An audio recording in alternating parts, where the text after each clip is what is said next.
So Doug, you guys over there have done some really interesting things, and I want to talk about some of the very interesting things that one of the things I'd like to learn more about is did the B2B Marketing Manifesto, and I think manifesto is the right word. It was kind of in your face, kind of. Tell me kind of how was that born? Yeah, I have it right here, actually. We did a blurb book copy of it, so even though it's an ebook, we managed to do a real book, Yeah. and it actually printed out really well.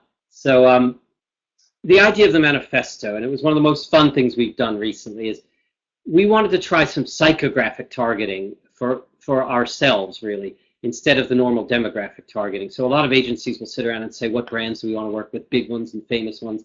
We realized looking at our own work, there are a certain kind of person we do great work for and really enjoy working with. And they're confident marketers who are ambitious, really want to do things, and are not scared to take risks.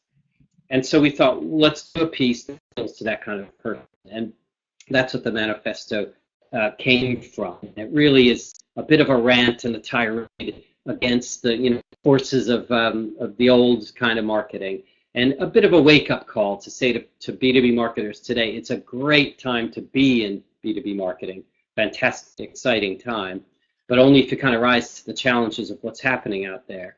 And so the manifesto is really our attempt to kind of name some of those forces that are changing, and also point to some of the things you can do now to rise to those challenges. That's what it was all about.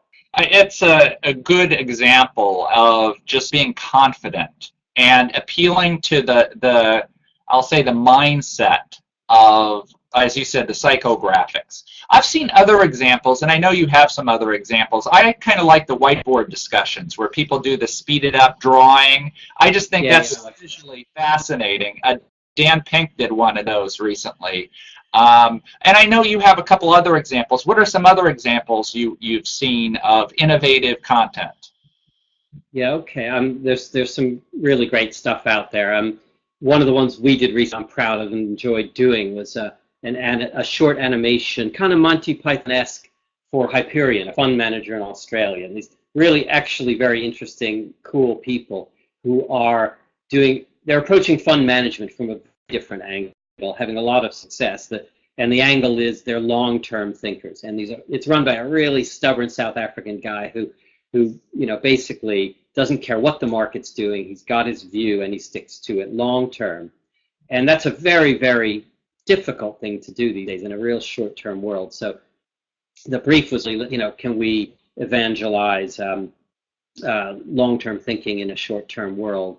And we wanted to have some fun with it. And it was psychographic targeting too, because we're saying a different kind of investor is going to like Hyperion, and the go with the herd type won't.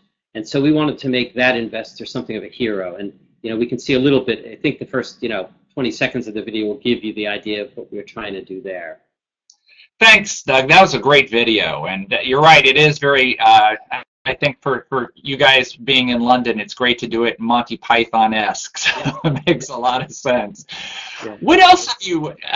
Tell us a little bit about the UK market and what you're seeing out there, and how it's evolving, and how the world's changing. Actually, I'm working on a white paper for another software company, and the title is The CMO's Guide to the Crazy New World of Marketing. So I think it's an apt discussion to talk about what's happening in the marketplace. What is your take on it, Doug? Yeah, I mean, it really is an exciting time. And I've been in B2B marketing for, more years than I'd care to count. But for a lot of those years, it was our sense of pride came from just a happy client. So it was almost service related. And you were very proud of your work, but it was hard to say it had moved the dial. So for me, what's really exciting about now in digital marketing is you really can measure everything, and success often means revenue. I know it happened earlier in the US, but here in the UK, the tipping point for marketing automation is here. It's tipping now. People are very, very excited about it and are getting it. So again, 16 months ago, 18 months ago, we would tell clients about marketing automation. Look at the great things you can do. Look at lead nurturing. Look what it means for you. And we kind of assume people are going to jump across the table, grab us by the throat, and say, where do I get mine? And really, we got a lot more of the kind of, sounds interesting, and and pushed back really. But we definitely see the tipping point happening now. I think people are coming around to it. That's a big thing.